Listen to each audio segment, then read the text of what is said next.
The launch of the Steam Deck introduced me to the world of mobile PC gaming, something that in many ways has made me fall in love with my Steam library all over again. But the Steam Deck wasn't the first device that let you take your library with you. No, this category has existed for thousands of years.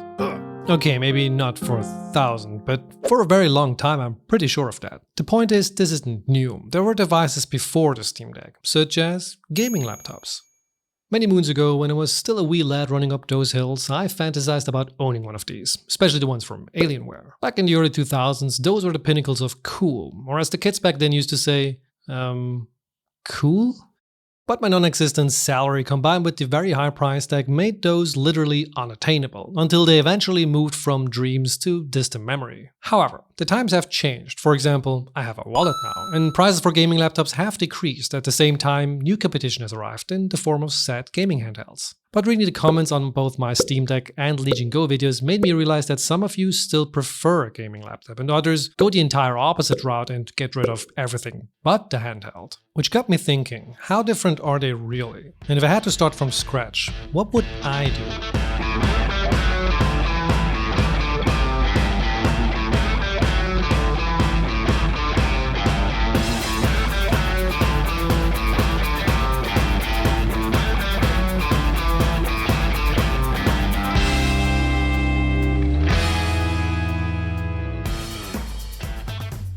Before we start off with the main topic, a few disclaimers beforehand. Everyone loves disclaimers, so I'm sure nobody's going to click away here, but just in case, I'm going to leave some footage of my neighbor's cat again in the hopes that you'll be drawn to it, which I'm sure at least one of you is.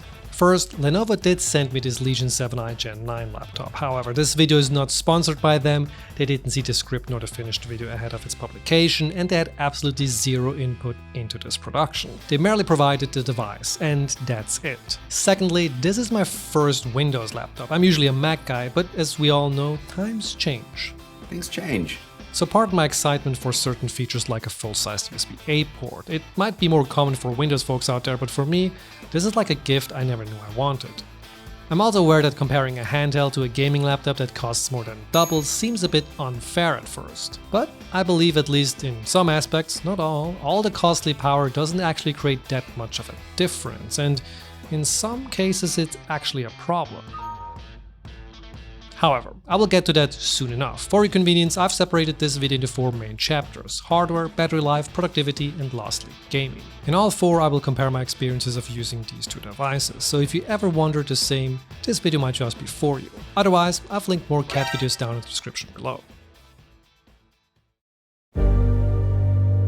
Let's start off with the hardware. Spec-wise, we have the classic battle, Intel and Nvidia versus AMD. This comes in the form of an i9-14900HX and the 4070 versus the AMD Z1 Extreme, which can also be found on the Asus ROG Ally and Ally X.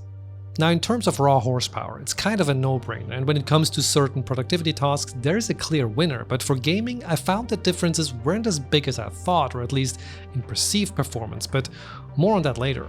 The 7i is obviously much larger and heavier, but because it's a laptop, it fits better into backpacks. Sort of. It even fits into my travel pack, even though it is only rated for a 14-inch device and not a 16-inch like the 7i. The Legion Go, on the other hand, takes up more thickness because it's, well, thicker. Whenever I go on a trip, I take it apart, which is a big reason why I like it so much. For me, the detachable controllers are a portability benefit, while the integrated mouse is a secondary function that I rarely use. It also helps me with my weak spaghetti arms when I play for a prolonged time, as I can just plant the Go down and use the kickstand while I hold the controllers like on a Switch or turn them into one unit like this 3D printed thing here. The 7i is a laptop, and therefore you'll get all the benefits of that. It's more stationary, and therefore wrist pain or having to hold something heavy for a prolonged time is non-existent. It's also much more sturdy with its rubber footing, which makes it a clear winner over the Go on any airplane tray table, any day. The Go just slides around constantly, and on a more turbulent flight, I always feared that it would eventually slide all the way down into the toilet. But the more secure placement relies on a table, and anywhere else I feel like the Go is just easier to take out for a quick play session. If we move over to the screen, the Legion Go sports a fantastic 2560x1600 144Hz display that just makes everything look unbelievably sharp. The 7i punches right back with its 3200x2165 Hz screen. There is also a 2560x1600 option, so the same resolution as the Go, but with a 260 Hz refresh rate, which actually costs $25 less. In most cases, I would argue that that is a more sensible choice, that is, if your primary focus is gaming. However, I wanted to try it out for video editing as well, and because of that, I picked the resolution over the refresh rate. And I'm pretty happy with my choice because this display is remarkable. It's sharp, accurate, and I love that it covers almost 100% of the DCI-P3 color range. Not that I need it, but it gives me confidence for any future work that I might do. Right under that we have the built-in keyboard, and if you didn't know, I'm a bit of a keyboard enthusiast myself and enjoy a good time. Which I certainly got with the 7i because the tactile feel is fantastic and legends are crisp and clear with a few RGB vomit options thrown in there for good measure. It is a gaming laptop after all. There's also one particular feature I haven't seen before and now want on every keyboard ever, and that's the function highlighting when you hit FN. This is just cool. I mean, it's so simple that it kind of baffles me that I never thought about it. On the Legion Go, you're going to have to get one additionally and carry it with you, which is definitely a drawback in my books. The on-screen version will be enough for quick types, but anything more serious will require dedicated hardware. But with the two integrated USB-C ports, it's pretty easy to attach more peripherals or even a dongle. The microSD card reader is also great. It's an inexpensive way to expand the storage, and the top-firing speakers do a decent job while the exhaust gets reasonably loud during heavy loads. The 7i on the other hand has a lot more in and outputs. We have a total of 3 USB-C ports, 2 on the left that can also be used for charging, and 1 on the right that is only for data. 2 USB-A ports near the back, which are great because I needed one of them for my DaVinci Resolve stick, which contains a license for the editing software that I use, a full-sized HDMI 2.1 port, and a proprietary power connector that leads to a giant brick the size and weight of a small house here in Switzerland. At the top of, let's call it the trunk, we also have 2 little backlit icons, one for the HDMI and one for the power. Now, I wish the power one would glow while the lid was open as well, like its body on the right, because I found myself fiddling around a lot every time I wanted to plug it in. That is because the entire back is lined with all these exhausts, which makes it really difficult to figure out where the hole is. We also have a dedicated hardware switch for the built-in 1080p camera, which the Legion Go does not possess, the camera that is, a headphone jack, which both have, and a full-sized SD card slot on the 7i that is a little slower than I would have liked. I believe it only has UHS 1 speed, so larger file transfers do take a little longer, which I found a bit disappointing considering the otherwise very high-end specs on this thing. Finally, we have the bottom with the 2 down-firing speakers that are better than the ones on the Legion Go, but nowhere near as good as the top-firing ones on my MacBook Pro. I kind of wish they would have left out the numpad and instead centered the keyboard and added a pair of front-facing speakers. The bottom also has a very large air intake, however only the sides will actually draw in fresh air, as we can see here when we remove the panel.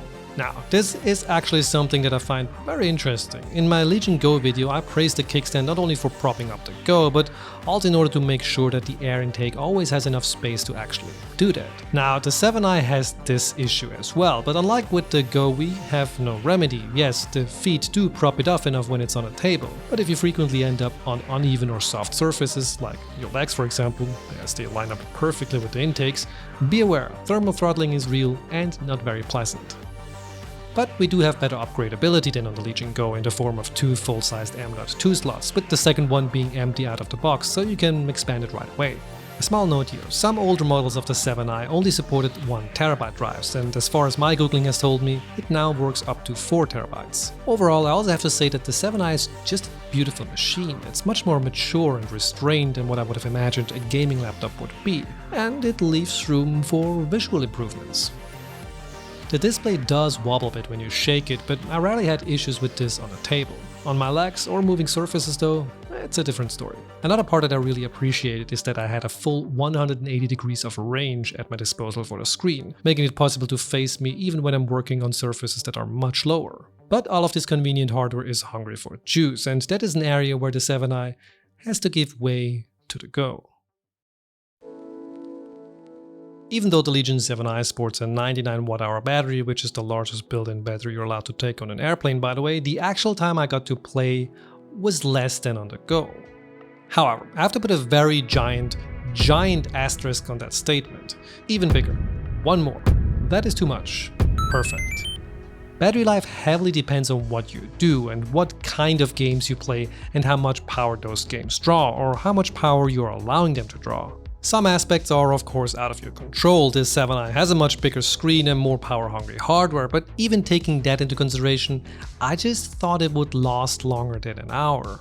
Now, I didn't do any super scientific tests. I'm currently playing Alien Dark Descent, and on medium settings the 7i lasted for said hour until it died. Whereas the Legion Go lasted me for about an hour and a half or even an hour and 45 minutes with low settings. Both were running on a balanced thermal profile and could potentially run longer with some adjustments. For example, on the Legion Go you can easily set the maximum TDP, which stands for thermal design power, and basically limits how much power the device can draw at maximum load. This way you can vastly improve battery life, and the same can be done by lowering the refresh rate or setting an FPS cap, as well as other options.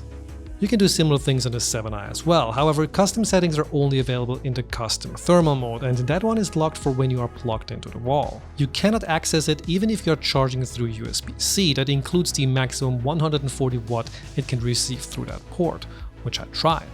If you are plugged into the brick though, you can change the power limit for both CPU and GPU.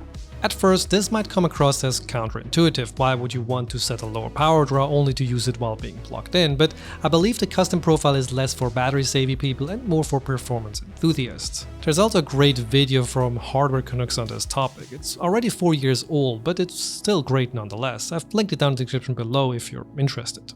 Another thing to note on this topic is, this is Windows, and there's probably an app that will let you limit the TDP, like Throttle Stop. But going into all custom possibilities would drag out this likely overly long video even more, so I'll stick to the options both devices ship with. When it comes to productivity on the 7i, the battery life is okay, but not out of this world. I do love the fact that it's practically silent when you switch to the aptly named silent mode, during which it drew about 20% battery per hour. I am aware that this isn't one of the fancy new Qualcomm laptops that have comparable battery life to the MacBook Pros with Apple Silicon, but it was still a little startling, especially since I'm used to those. For the Legion Go, I didn't spend a prolonged time doing productivity tasks for reasons I will get into later, but under the same performance profile doing light tasks, it drained about 15% of its battery in an hour. Another aspect where these two differ is when it comes to which power supply they'll accept. When I travel, I like to take this small native Union charger with me. It has a built-in US-style plug and ships with a few adapters for your convenience. By the way, a little travel tip here, take the UK adapter on airplanes, because these US-style plugs have almost no grip and the charger keeps unplugging and tumbling down the fuselage until it eventually also ends up in the toilet. But because the UK prongs are so big and sturdy, they will keep this thing in, even during the heaviest of turbulences. Anyway, this little 67 watt wall wart is fantastic and works great for the Legion Go, but the 7i doesn't accept it. It just doesn't do anything when I plug it in. Well, that's not entirely true. It does charge, it just doesn't charge while you're playing. I'm assuming the 67 watts just aren't enough. It does work with my larger, more powerful 140 watt charger though, but this one is much less travel friendly. The point I'm trying to get at is, I was hoping I could use the 7i just like the Legion Go and be plugged in all the time so I don't have to worry about performance versus power. This makes the Go a perfect companion for longer flights. You can just keep it tethered and never worry about having to stop playing or the dreaded charging wait that forces you to make eye contact with your neighbors. I know that the 7i would have eventually depleted even with the 67 watt charger, but slower, and that is all I wanted. Maybe it works with a different one. I mean, the whole power delivery subject seems to be a bit of a mystery to me at this point. Not helping the cause is the fact that my power bank, which didn't work on the Go, works on the 7i, and the one that does work for the Go doesn't on the 7i. At this point, I'm pretty sure I'm too dumb to charge my devices. At first I thought it was a bit weird talking about productivity when it comes to comparing a gaming laptop and a gaming handheld. But then I remembered that this was a subject in quite a few comments, and even questions regarding creative work were asked, like how the Go is for photo editing, so let's start with that one. I tried both raw photos from my Sony a6700 and JPEGs. I've also loaded in a 14K scan of Silver Salts 35, which is the 35mm film scan that I shot with my Nikon S3.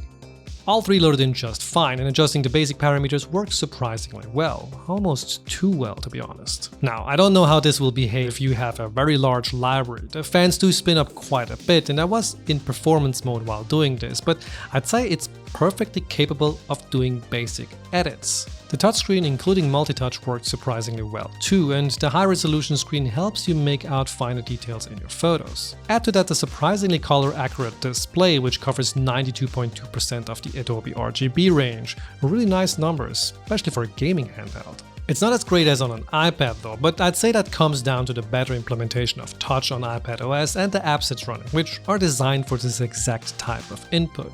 If your camera is using microSD, or if you have a microSD with an SD adapter as your primary photo storage, even better, since you can just stick it in.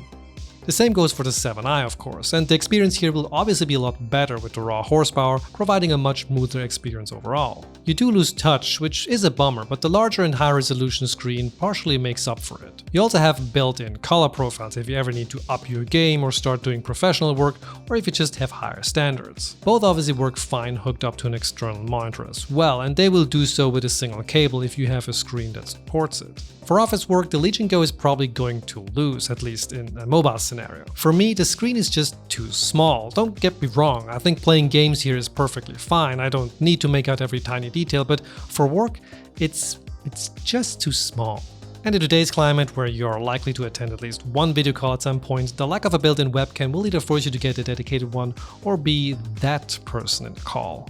I don't think there's much I have to say about the 7i here. This is a very capable machine, and with the 16-inch screen I feel like I'm sitting at a workstation compared to my 14-inch MacBook Pro. I honestly could get used to this. Coupled with a fantastic keyboard, trackpad and the 1080p webcam, you get what every modern laptop has, and probably then some.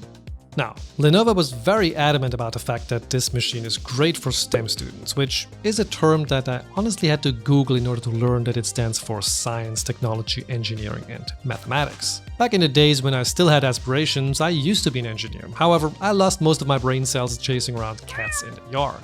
But I'd argue that if you're in this field, you probably have peers or personal experiences as to what hardware requirements you need and know if either of these devices will suffice. I have to say though that if I were still in college and had this, I'd be a pretty happy camper.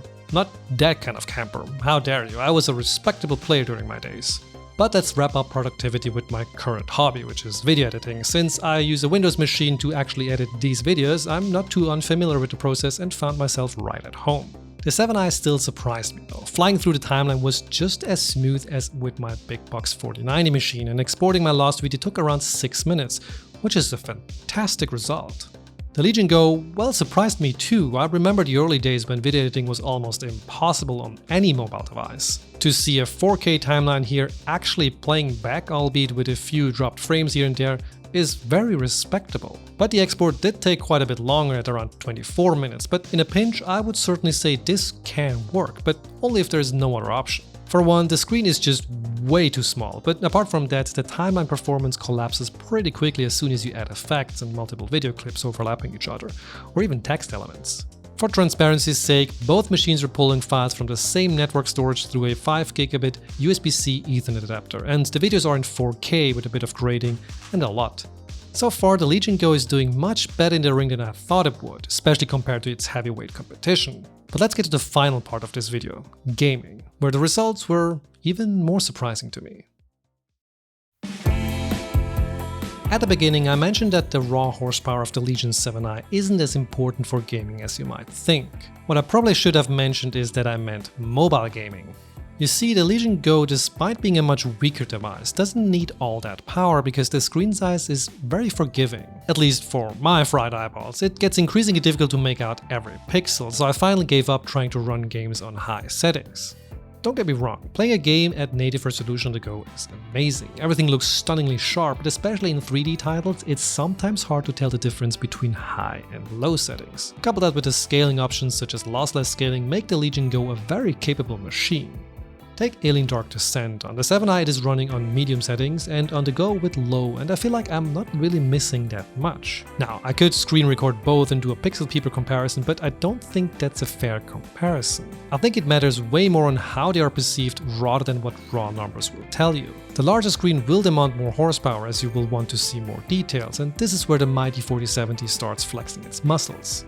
Don't get me wrong, I had a great time with this laptop. It was a fun experience playing games in different locations like this.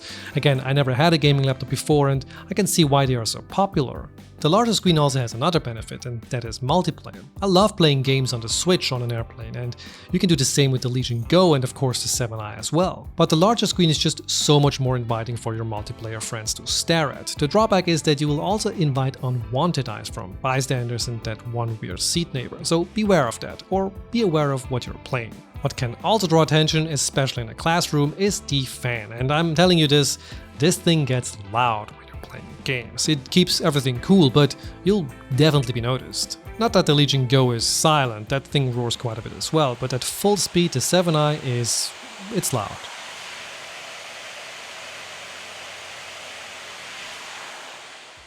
However, I'm going to sound like a broken record at this point, but once again, it really depends on what kind of games you're playing, which brings me to the weird subject of game types in general. I don't know how people feel about this these days, but for me there are games that play better on PC and games that play better on consoles. I will agree though that this line gets blurrier and blurrier every year as console exclusives make their way to the PC and vice versa. But some still feel like something I just want to play on the couch, while others I couldn't imagine playing anywhere other than on a desk with a proper keyboard and mouse. I feel the same way about gaming laptops and handhelds. Maybe this is a little blasphemous to say, but I stand by it. In the end, I don't feel like power plays that big of a role here, at least not as big as I thought it would.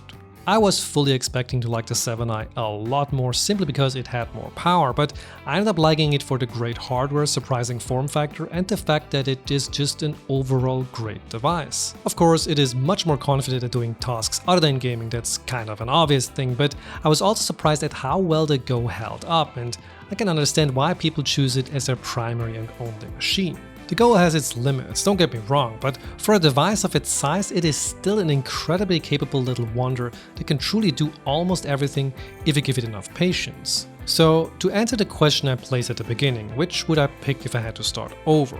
Well, if I had no MacBook, no PC and no handhelds, something like the 7i would actually cover all the bases. It might cost a lot more up front, but you don't need anything extra to do anything. It would be enough to work, play and create.